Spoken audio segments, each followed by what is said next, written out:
नमस्कार दोस्तों, Byju's exam prep IAS Hindi में आप सभी का स्वागत है। आज हम आपके सामने 24 अप्रैल 2022 के दैनिक क्विज प्रस्तुत कर रहे हैं, जिसमें द हिंदू तथा इंडियन एक्सप्रेस समाचार पत्र से संबंधित प्रमुख आलेखों के आधार पर प्रारंभिक परीक्षा के प्रश्न आपको प्रैक्टिस के लिए दिए जाएंगे।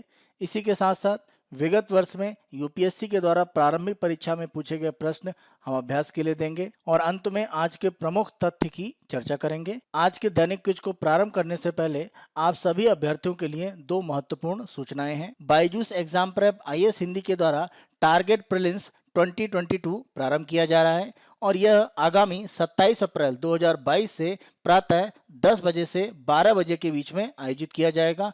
इसे आप Byju's exam prep IAS Hindi के यूट्यूब चैनल पर देख सकते हैं। इस निःशुल्क क्रैश कोर्स में आप Byju's exam prep IAS Hindi के यूट्यूब चैनल के माध्यम से जुड़ सकते हैं। इस निःशुल्क क्रैश कोर्स के माध्यम से पिछले एक वर्ष में अलग अलग समसामयिक घटनाओं के आधार पर हम प्रश्नोत्तर की एक श्रृंखला की चर्चा करेंगे, जिसमें अलग अलग जो विषय हैं उनको प्रमुख रूप से शामिल किया जाएगा। टारगेट प्रीलिम्स 2022 निःशुल्क क्रैश कोर्स के संबंध में सूचना प्राप्त करने के लिए और जो भी इसके संबंध में नोटिफिकेशन है वो आपको मिलते रहें, आपको हमारे Byju's exam prep IAS Hindi के यूट्यूब चैनल को सब्सक्राइब करना होगा। Byju's exam prep IAS Hindi YouTube channel को आज ही सब्सक्राइब करें और इस टारगेट प्रीलिम्स 2022 के निःशुल्क क्रैश कोर्स में भाग लें। दूसरी महत्वपूर्ण सूचना Byju's exam prep IAS Hindi के द्वारा प्रारंभ एक नवीन पहल के संदर्भ में है, जो साप्ताहिक समसामयिकी का भाग है, जिसमें हम प्रमुख चर्चित स्थल के संदर्भ में चर्चा करेंगे और यह चर्चा विस्तृत रूप में होगी। उनकी भौगोलिक स्थिति, उसी के साथ साथ उनके अलग अलग जो महत्व हैं उनकी हम चर्चा करेंगे। प्रमुख चर्चित स्थल के संबंध में हमारी यह साप्ताहिक पहल प्रत्येक शनिवार को 3 बजे आपके सामने प्रस्तुत की जाएगी। इसमें भाग लें और अलग अलग चर्चित स्थल के संदर्भ में यूपीएससी में जो महत्वपूर्ण प्रश्न होते हैं उनके जवाब यहां से प्राप्त करें। आज की दैनिक क्विज के पहले प्रश्न को हम देखते हैं। राष्ट्रीय जांच agency national investigation agency NIA के संदर्भ में निम्नलिखित कथनों पर विचार कीजिए। पहला, राष्ट्रीय जांच एजेंसी एनआईए के पास भारत के बाहर हुए अनुसूचित अपराधों की जांच करने का अधिकार है। दूसरा, राष्ट्रीय जांच एजेंसी राज्यों से अनुमति लिए बिना देश भर में आतंकी मामलों की जांच कर सकती है। हम ध्यान रखें, अगर केंद्र सरकार की राय में यह विचार है कि भारत से बाहर किसी भी तरह का अपराध हुआ है और वह अनुसूचित अपराध है, जो एक तरह से एनआईए के लिए जो कानून है उसकी अनुसूची में दिया गया है, उसके संदर्भ में एनआईए मामला दर्ज करके जांच कर सकती है और यह जांच एक तरह से भारत में हुए किसी अपराध की जैसी जांच होती है उसी के रूप में मानी जाती है। इस आधार पर अगर हम देखें तो पहला कथन हमारा सत्य है। एनआईए अधिनियम 2008 के अंतर्गत अनुसूची में अलग अलग अधिनियम दिए गए हैं, जिसमें एनआईए जांच कर सकती है और विभिन्न अपराधों पर मुकदमा चला सकती है। मूल रूप से अगर हम देखें, परमाणु ऊर्जा अधिनियम 1962, गैर कानूनी गतिविधियां रोकथाम अधिनियम 1967, अपहरण विरोधी अधिनियम 1982, यह प्रमुख रूप से एंटी हाईजैकिंग एक्ट है 1982 का। इसके संदर्भ में प्रमुख रूप से एनआईए जांच करती है। 2019 में जो संशोधन किया गया एनआईए के कानून में, उसके माध्यम से इसका कार्य विस्तार किया गया। अब मानव तस्करी, जाली मुद्रा या बैंक के जो नकली नोट हैं उनके संदर्भ में अगर हम देखें, प्रतिबंधित हथियारों का निर्माण या बिक्री, साइबर आतंकवाद, विस्फोटक पदार्थ अधिनियम 1908, इन सब के अंतर्गत जो भी अपराध हैं उनके मामले की जो जांच है वो प्रमुख रूप से एनआईए कर सकता है। इस आधार पर अगर हम प्रमुख रूप से देखें तो आतंकी जो मामले होते हैं उनकी जांच करने के संदर्भ में राज्यों से अनुमति लेने की एनआईए को आवश्यकता नहीं होती है। इस रूप में दूसरा बिंदु भी यहाँ पर सत्य है, दोनों सत्य हैं, इसीलिए हमारा उत्तर हो जाता है सी, 1 और 2 दोनों सत्य हैं। यह प्रश्न हमने आपसे इसलिए पूछा है क्योंकि एनआईए की टीम के द्वारा जम्मू में संजुवन में जो हमला हुआ है उसकी जांच करने के लिए प्रमुख रूप से कार्य किया जाएगा। दूसरा प्रश्न हम देखते हैं, निम्नलिखित में से किस मामले में उच्चतम न्यायालय की संविधान पीठ ने फुटपाथ पर रहने वालों के पक्ष में फैसला सुनाया है?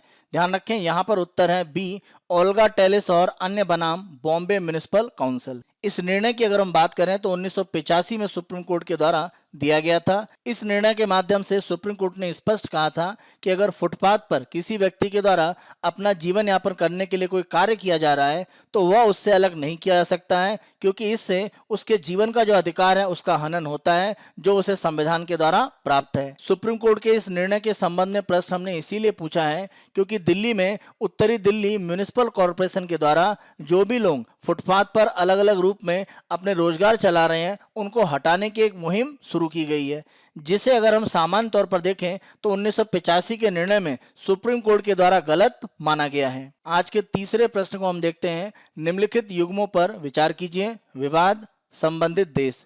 पहला, एजियन सागर में ग्रीस और तुर्की के बीच में। दूसरा, चागोस द्वीप समूह मॉरिशस और यूनाइटेड किंगडम। तीसरा, फाकलैंड आइलैंड अर्जेंटीना और फ्रांस। यहाँ पर अगर हम देखें तो तीसरा गलत है, क्योंकि यह अर्जेंटीना और यूके के बीच में विवाद है। इसके विपरीत अगर हम एजियन सागर की बात करें तो यहाँ पर ग्रीस और तुर्की के बीच में विवाद है। चागोस द्वीप समूह की अगर हम बात करें तो यह मॉरिशस और यूके के बीच में विवाद है। पहले विवाद की अगर हम बात करें तो यह भूमध्य सागर के भाग में ही एजियन सागर का हिस्सा पड़ता है, जहां पर तुर्की और ग्रीस यानी यूनान के बीच में प्रमुख रूप से विवाद की स्थितियां बनती हैं। एजियन सागर में विवाद का प्रमुख बिंदु यह है कि अगर ग्रीस के द्वारा मीस या कास्टेलराजो का जो भाग है उसे अपने विशिष्ट आर्थिक क्षेत्र का भाग नहीं माना जाता है, तो यह पूरा भाग तुर्की के एक तरह से विशेष आर्थिक क्षेत्र में आता है एजियन सागर में। लेकिन अगर ग्रीस के द्वारा मीस या कास्टल लॉरिजो का ये जो भाग है इसे अपने विशिष्ट आर्थिक क्षेत्र का भाग माना जाता है, इस आधार पर इस बड़े क्षेत्र में ग्रीस का विशिष्ट आर्थिक क्षेत्र पड़ता है और यह तुर्की के काफी करीब है। तुर्की का मानना यह है कि ग्रीस से काफी दूर यह क्षेत्र है, इसीलिए इस पर ग्रीस का नियंत्रण न होकर इस पर तुर्की का नियंत्रण होना चाहिए, और यही एजियन सागर में तुर्की और ग्रीस के बीच में प्रमुख विवाद का बिंदु माना जाता है। दूसरा प्रमुख विवाद अगर हम देखें तो यह चागोस द्वीप समूह के संबंध में है, जिसका एक जो द्वीप है डिएगो गार्सिया, ये यूके ने अमेरिका को दे दिया है, जहां पर अमेरिका का सैन्य अड्डा है हिंद महासागर में। मॉरिशस के द्वारा इसके ऊपर हमेशा अपना अधिकार माना गया है, लेकिन अभी तक यूके ने इसे मॉरिशस को पूर्ण रूप में वापस नहीं किया है। तीसरा विवाद अगर हम देखें तो यह 1982 में यूके और अर्जेंटीना के बीच में एक युद्ध के रूप में भी हो चुका है, जहां पर द्वीप समूह है फाकलैंड। यह प्रमुख रूप से अर्जेंटीना का जो दक्षिणी पूर्वी तटीय भाग है वहां पर स्थित है। फाकलैंड द्वीप में दो प्रमुख भाग हैं, पूर्वी फाकलैंड और पश्चिमी फाकलैंड। इसके अलावा अन्य छोटे द्वीप भी हैं। इस पर यूके और अर्जेंटीना को लेकर विवाद की स्थितियां अभी भी बनी हुई हैं। इस आधार पर अगर हम देखें तो पहला और दूसरा सत्य है, तीसरा गलत है, क्योंकि अर्जेंटीना और यूके के बीच में विवाद है, न कि अर्जेंटीना और फ्रांस। एक और दो सत्य हैं, इसीलिए हमारा उत्तर हो जाता है ए, केवल एक और दो सत्य हैं। यह प्रश्न हमने आपसे इसलिए पूछा है क्योंकि अर्जेंटीना की सरकार के द्वारा भारत में एक तरह का कार्यक्रम शुरू किया जाएगा, जिसके माध्यम से फाकलैंड द्वीप पर वो अपने जो नियंत्रण है उसको आगे बढ़ाने के लिए प्रयास करेंगे। ध्यान रखें, वर्तमान में ब्रिटेन के प्रधानमंत्री बोरिस जॉनसन भारत का दौरा कर रहे हैं, और वर्तमान में अगर हम देखें तो 40वीं वर्षगांठ का समय भी है जब 1982 में यूके और अर्जेंटीना के बीच में फाकलैंड को लेकर युद्ध हुआ था। इसी कारण से अर्जेंटीना इस विवाद को आगे बढ़ाकर एक समाधान की स्थिति में जाना चाहता है। यूके के द्वारा जिसे फाकलैंड द्वीप कहा जाता है, अर्जेंटीना के द्वारा आइसलैंड्स माल्विनास के नाम से इसको जाना जाता है। आज के अगले प्रश्न को हम देखते हैं। हम्बैक महासीर के संदर्भ में निम्नलिखित कथनों में से कौन सा या कौन से सही हैं? यह है, पहला, यह केवल कावेरी नदी बेसिन में पाई जाती है। सत्य कथन है, यह मछली की प्रजाति केवल कावेरी नदी के बेसिन में पाई जाती है। दूसरा, इसकी आयुसीएन स्थिति गंभीर रूप से संकटग्रस्त प्रजाति है। इसकी आयुसीएन यानी international union for conservation of nature स्थिति गंभीर रूप से संकटग्रस्त है। आयुसीएन की रेड डाटा लिस्ट में हम्बैक महासीर को क्रिटिकली एंडेंजर्ड यानी गंभीर रूप से संकटग्रस्त प्रजाति की श्रेणी में डाला गया है। इस आधार पर अगर हम देखें तो एक और दो दोनों कथन सत्य हैं, इसीलिए हमारा उत्तर है सी, दोनों सत्य हैं। यह प्रश्न हमने आपसे इसलिए पूछा है क्योंकि कावेरी नदी पर मेकेदातु में एक बांध बनाने की बात चल रही है, जिसके आधार पर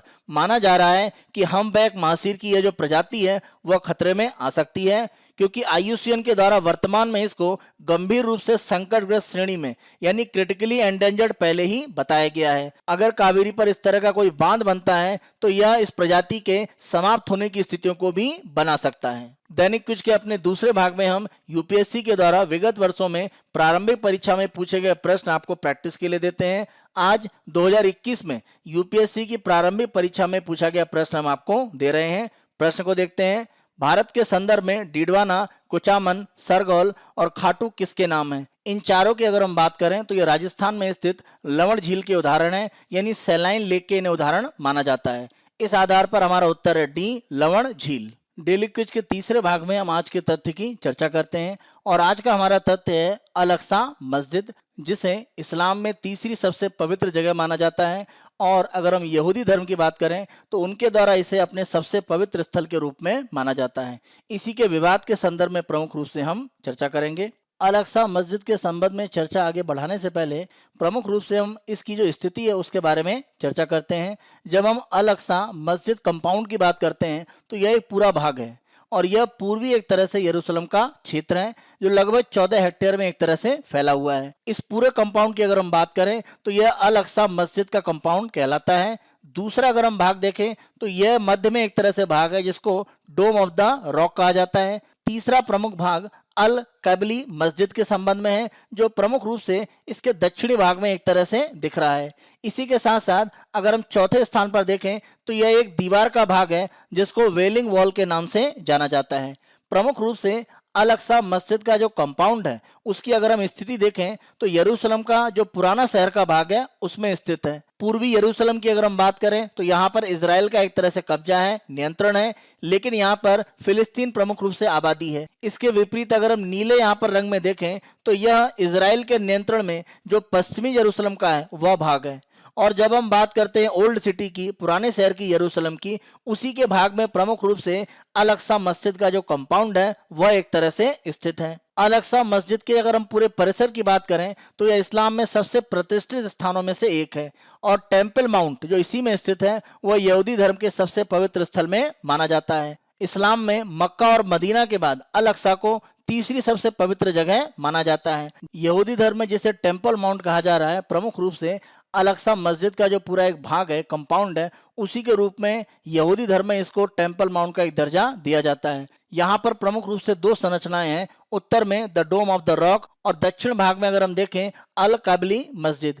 इसके लिए प्रमुख रूप से देखें अल जामिया अल अक्सा भी इसको कहा जाता है, जिसके लिए हम अल काबली मस्जिद का नाम ले रहे हैं। दोनों ही नाम इसके लिए प्रयोग किए जाते हैं। तो ये दो प्रमुख संरचनाएं यहाँ पर मानी जाती हैं। इस्लाम में यह माना जाता है कि Dome of the Rock, the Dome of the Chain, 4 मीनारें और पश्चिमी दीवार जिसे वेलिंग वॉल का नाम दिया गया था, जहां पर हमने देखा था चौथे भाग में, इन सभी भागों को अगर मिला दिया जाए तो हरम ए शरीफ या नोबल सेंचुरी के रूप में जाना जाता है। यहूदी धर्म यह मानता है कि टेम्पल माउंट उनका सबसे पवित्र स्थान है और यहाँ पर कभी यहूदी मंदिर हुआ करते थे।